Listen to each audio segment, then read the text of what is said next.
Welcome back to the Keeping It Real with KC podcast. I, of course, am your host, KC Phoenix. And yeah, it's Tuesday. So I hope everyone enjoyed their Labor Day who celebrates it.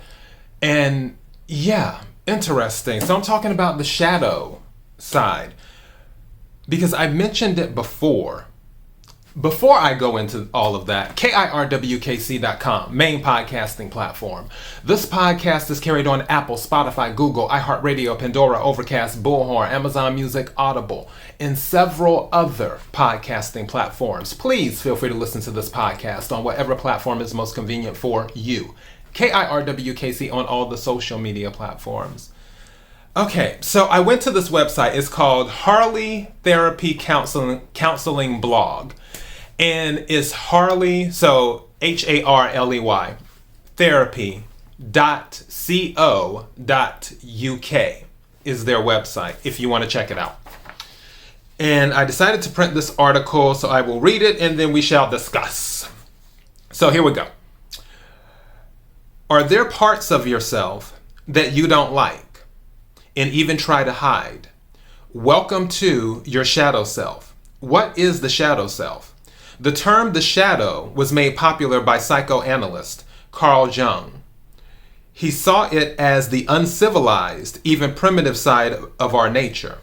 We all have a shadow self. It is generally made up of the parts of ourselves we deem unacceptable. For many people, this means things like our sadness, rage, laziness, and cruelty. But you might also see in uncivilized and unacceptable things like your personal power, your independence, and your emotional sensitivity.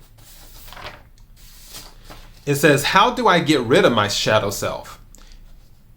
And the answer is you can't not have a shadow. No matter how nice or happy someone may seem, they have a shadow side like anyone else. And then there was a comment. It says, nor can you get rid of or heal your shadow. It's an essential and useful part of you and your personal power. And the idea is to integrate it, not heal it. And note that trying not to have a shadow only backfires. When we repress and deny things about ourselves, they do not disappear. Rather, they can grow in power and cause us more and more difficulties. Jung didn't feel it was just individuals who had shadows. He also talked of the collective shadow, where people united their shadows in groups or as society. He saw this as a very great danger to civilization when a collective shadow was projected.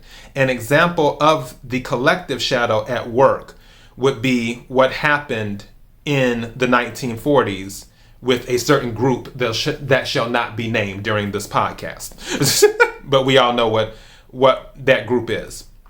It says, when we recognize and face our shadow, we can become more whole and balanced. Again, the shadow gives us gifts like boundary setting, personal power, and emotional fluency. Knowing your shadow side will also improve your relationships. When we can accept and understand ourselves, we are more than able to accept and understand others. All right. And yeah, looking at that.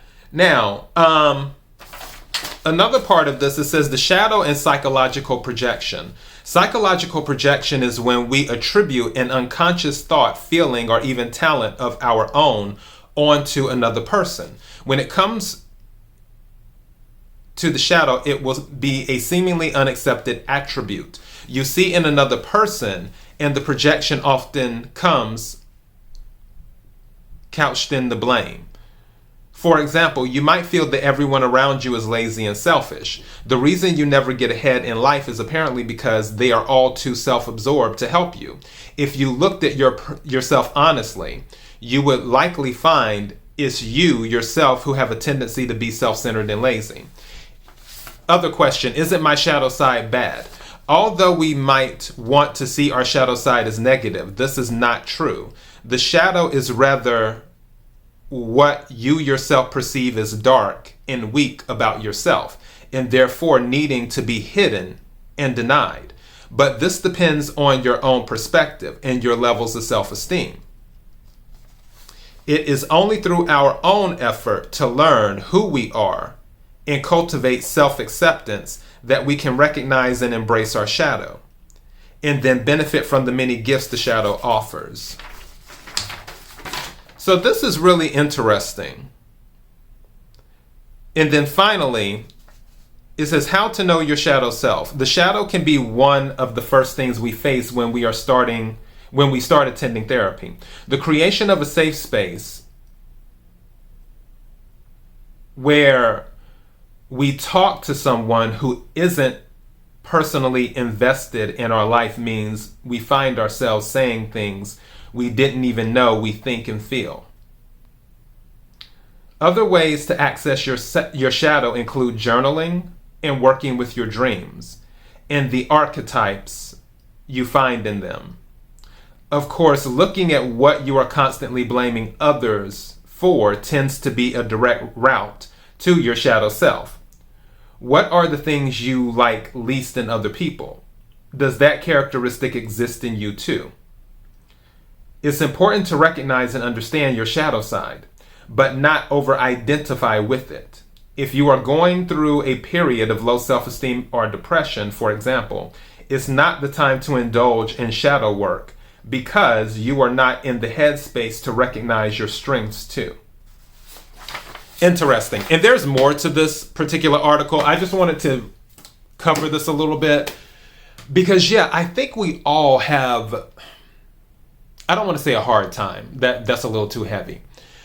I think we all have moments where we're attempting to balance our shadow and our other side.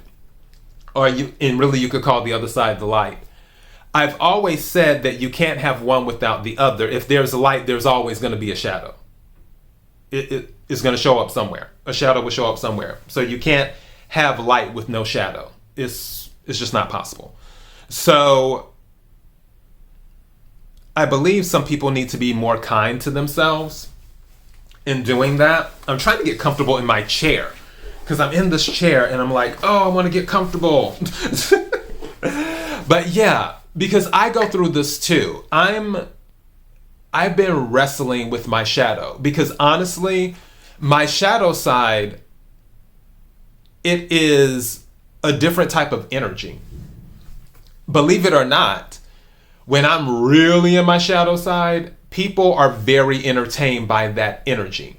It's just that I repress it because my shadow side is like, I don't too much have a huge filter in life. I'll say things more from the level of, okay, how can I phrase this to uplift someone versus tear them down and get my point across where something has to be brought up, and if the shadow side were to deliver the message, it's a different kind of message is what it is. And I'm mindful of that. And I feel that you can't just stay in shadow energy. Part of the thing, and I'm just looking at this, my Amazon package was just delivered. So I guess I need to run outside in a minute or two and go get that from the patio. So anyways. You can't have just one. I think an example of that would probably be Wendy Williams, where she's caught a lot of,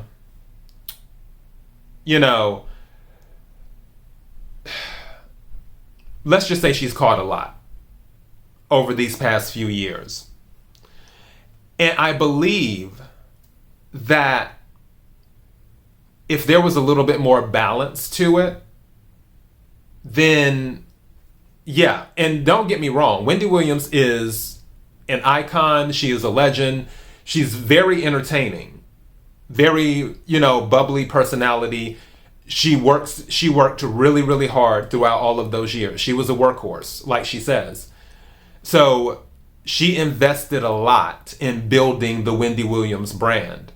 At the same time, the Wendy Williams brand is more associated with the shadow side of a personality versus having the shadow side and the light. as well. And not saying that the shadow side is bad, because that was what was discussed in this article that I just read. It's not saying that the shadow side is bad. It's just that it can become bad if there isn't any balance. And for me, I feel that that's what I'm looking for, to find the balance. I think I may have found it, because part of me wants to show my shadow side, because I do keep it, locked away and repressed. And there's a lot of people who do that. They just do, because I think people do it because they don't necessarily want to create an image of themselves that they know they are not. Is why some people do it. They're like, no, if I go into this energy, then some people may only take the image from that energy versus all of the other stuff from the light side. It's just like, oh, well, we're going to focus on the shadow. That type of thing. So yeah, it's just a point of balancing stuff out. But I just thought this article was interesting because we don't really talk about the shadow. We bring it up, in passing, but I've never really went into it like I did with that article. So that's why I decided to do it. So yeah, that's all I got. I got to go get this package off the patio. I will catch up with you all later on. Don't forget, all the September readings are up. The love, the money, the general. Also, I did, for the past 3 days, I've done readings for the collective. I did the full moon of Pisces reading, the Mercury retrograde reading, and then I just did a random love reading for the collective, which that was about somebody regretting that they agreed to an open relationship, because that was the energy that came up. The person got into the relationship with another person, and at first they thought it was going to be monogamous, but then that person they got into the relationship with switched it up on them and then brought in someone else, and then a whole bunch of stuff happened.